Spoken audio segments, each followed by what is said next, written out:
Do you ever wonder what it takes to really live a life that pleases God? A life that's worthy of His recognition, His favor, His grace. And how do you get to that place? Those are all questions that we often ask ourselves as we're taking this journey we call life. And ultimately, for those of us who are serious about improving our lives, receiving the gifts that God has for us, being in a position to inherit the kingdom and be a contributor to the kingdom, I think this is a great conversation for us to have because as an entrepreneur and now a kingdompreneur, I see the difference between how I behaved as an entrepreneur versus a kingdompreneur.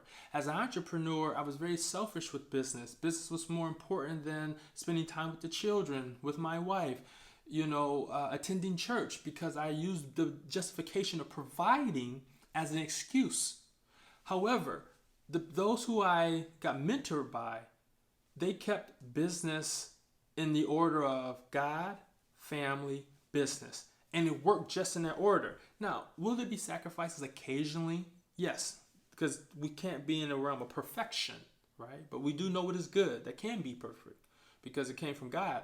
However, what happens is that you know what to say no to when you have your priorities right, because not all things can be equal. So you can't keep saying yes to friends and then having your children.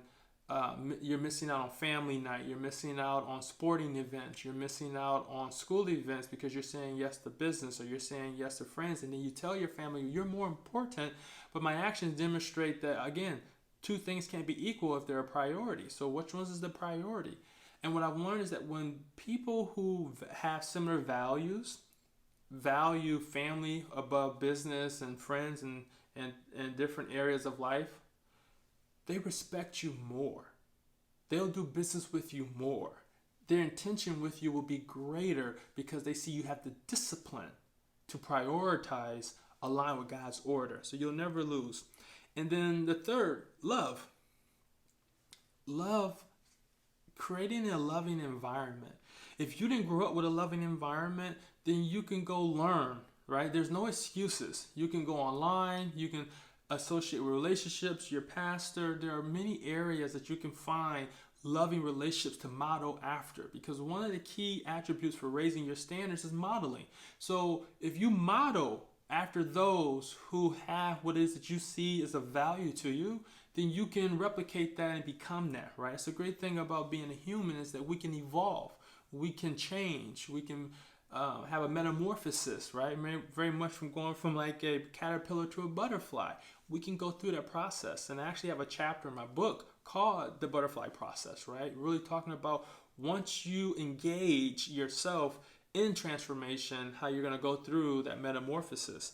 But love is key because it starts with loving your family well. And then when you love your family well and loving yourself well, right? Valuing yourself, not in a selfish context, but in a way that you know who you are. You know who you are.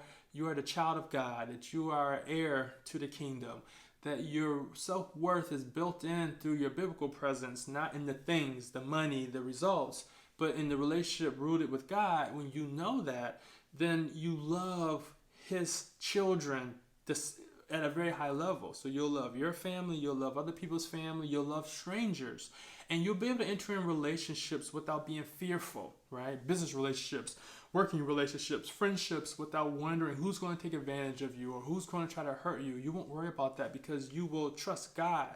And therefore and when you trust God, then you can love His people freely. But you can't love people freely if you don't trust God. So I want you to remember that because that is a crucial part.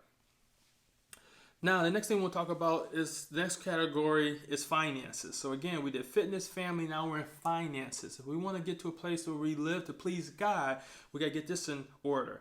So the first thing we have to get in order is earning, okay? So if you have a job right now, congratulations. If you run a business right now, congratulations. But what you have to remember is what are you doing to really scale up your earning capacity, right? Your market value. Because again, if you think about being an heir to the king of the kingdom, does your life reflect kingdom-like results, right? Are you in a place where you can do what you want, go where you want, live the way you want because you've earned so well that you can afford these things and therefore you can give back tremendously? If you're not at that place right now, then we got to work on earning, right? Because it's not saving. Saving's not going to get you on the other side. Becoming a great earner is going to get you on the other side. That's the first phase. Then the second phase of finances will be now keeping what you earn. So your ability to allocate into different buckets. You have buckets that you're going to save. You have slow growth earning potential, high growth earning potential, and then also rainy day buckets, right? So when you look at your bucket allocation, how you're breaking up the 100% you have coming in, whether that's one stream of revenue or 4 streams, you're breaking that pie up into percentages on how you're going to allocate based on your objectives and praying to God as your father, as your partner, giving you guidance on exactly what he wants you to do, because ultimately you're going to just be a steward of his resources. It's not really yours. All right. And then the last part is multiply. So we got to take what we've kept and then multiply it, right? Addition, we don't want to be, when it comes to money, you don't want to be in the addition game. And you don't have to be. Why? Because money is a spiritual asset. And what do I mean by that? Meaning you and I can only be in one place at one time. But your money can be in multiple places at one time. And that's how the spirit moves. And so therefore being a spiritual asset is essential. So having your money in multiple places at the same time, working tirelessly on your behalf, on your family's behalf, on your future generations' behalf, is a skill set.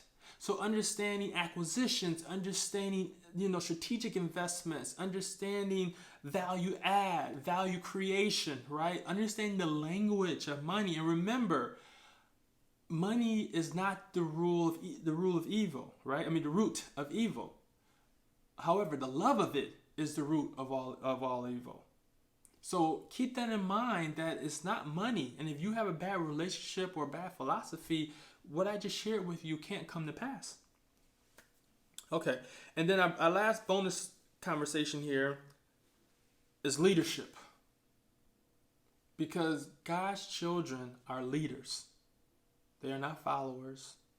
They are not people who are just takers. They're contributors. They develop significance through their service.